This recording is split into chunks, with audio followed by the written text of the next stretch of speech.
Welcome, beautiful Paris Saint Germain family. We're here with some amazing news discussing Randal Kolo Muani. Thank you so much. Into the future, Tottenham Hotspur, our future opponent in the UEFA Super Cup game, because you guys are helping us out big time. And that is regarding Randal Kolo Muani.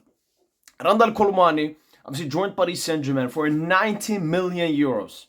90 million euros has to be maybe the 15th highest price tag of all time, the third highest in Paris Saint Germain history after Kylian Mbappe and Neymar Jr.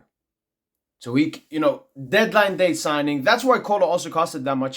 He would have been probably between 60 and 70, but we pushed for it in the last day of the window and we had to pay that premium price. Nasser Khalifi was a huge fan of Randal Kolo Muani after watching him at the 2022 World Cup in Qatar and was like, let's bring him. It was also part of, Frenchanizing PSG and getting more of Mbappe's close teammates in the French national team into Paris Saint Germain. The thing is though, Luis Campos, at that time, and the current sporting director, did not want Randal Kolo Muani at Paris Saint Germain. He even blocked the move several times. Luis Enrique didn't block the move. He wasn't as anti-Kolo Muani as Campos, but he was not a fan of him.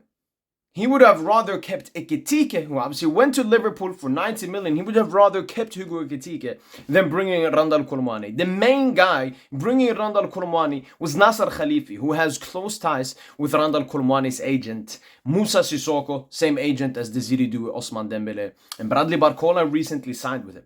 But Kolo Muani came with a 90 million price tag in the same summer as Gonçalo Ramos was bought in as well. These two were meant to replace Lionel Messi, Neymar Jr., who had just departed in the summer, building up the attack alongside Kylian Mbappe.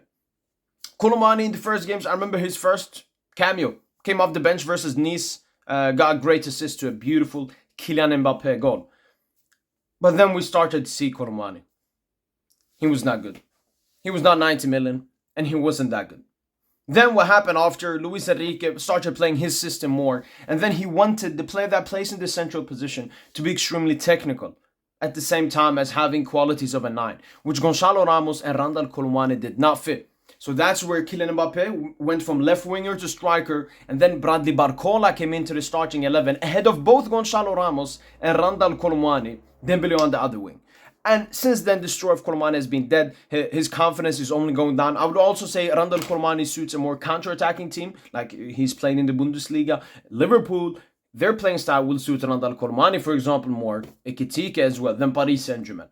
So it was never going to work out. We have, like Lucho and Campos, I probably wanted to sell him to get the money back as soon as possible. But Nasser Khalifi is always, give him a chance. Let's see how it goes. Kolo Muani also wants to succeed at PSG. He flew from Frankfurt to Paris in the last day of the transfer window to push for the deal. Like, he was sitting there to push for the deal and everything. So he really wanted this move. He really wanted to succeed at PSG, which I completely understand. Kolo Muani, who wouldn't want to succeed at PSG. Then obviously he went to Juventus on loan, cooked up a bit here and there, but Juventus want to bring him back. The issue is they want, again, a loan option, a full year loan option. Probably we pay half of the salary, Juventus pay half of the salary, but a loan with an obligation to buy. So at the end of the season, they have to buy Randal Kolo Muani. But PSG were like, so we haven't agreed on that. And now, Tottenham Hotspurs. Shout out to you. You just beat Arsenal in the preseason as well. Shout out to Tottenham Hotspur. They want Randal Kolo Muani. Beautiful. And they want to buy him immediately because they have the money. But let me tell you something, Tottenham. I saw who you bought last year. Solanke. What's a Solanke? You bought Solanke for like 60 million euros from Bournemouth. Kolo Muani, we bought him for 90. I have accepted long time ago that we're going to lose money on that. But I'm looking around. The lowest probably maybe 45, 50, 60. That would be perfect. And Spurs, if you can pay 60 million for Solanke, this is a, not World Cup winner, but World Cup finalist, scored in the semi-final versus Morocco. Give us 50 to 60 million. You get the money. I've always heard that Spurs is the best well-run club in the world. You bid it like 70 million for Morgan Gibbs-White. You can give us 50 to 60 million. And that's the great thing when a Premier League club wants to buy from us. They got the money. The money is not an issue. And I think Randal Kolo Muani would like to go to Tottenham Hotspurs. It's a bit weird, like Spurs bought Solanke last summer, they bought Tel in January, and now want Kolo Muani. Obviously, they're bringing in new managers, and some of the players haven't fitted in, so it's a bit understandable. But I would absolutely love if Spurs sign Randal Kolo Muani. How is he going to fit in? I don't know. I think Kolo Muani is a good player. He can get you goals. He can get you assists. He can give you moments. I remember me and Tosin live watch along Inter Milan versus Juventus, and Randal Kolo Muani, like, incredible move. Assist for the winner for Conte and South. So Kolo Muani has moments. Kolo Muani can turn up. He's a good player.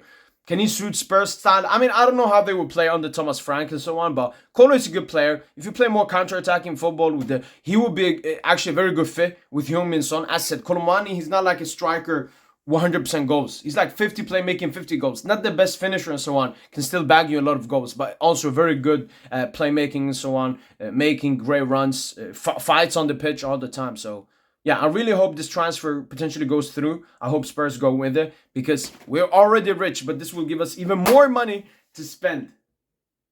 I can't wait, man. We need to spend. We need to spend. So I would love this transfer to go through as soon as possible so we can get that money, get rid of Randal Kolo Muani. Despite, failing at the club, as a human, I've only positive stuff to say about him. He's never really... I mean, he complained a bit. When PSG were doing really bad, he jumped into it just to, like, fuck with Lucha and so on. But apart from that, he's been professional. He's always wanted to prove himself. He always gives, the best on the pitch. But, yeah, PSG just wasn't the club for him. I think coming in with a 90 million price tag as well, it was a bit too much. But Randal Kolo Muani, I've only... yeah, you are a flop. Like, you are some people say, was Messi a flop at PSG? And I wouldn't say flop, but I wouldn't say success. I would say somewhere in between. And Randal Kolo Muani, though, is one of the clearest flops. The first thing is the 90 million price tag. To live up to that money, you have to do good stuff. And I mean, he was out of the starting 11 4 months in.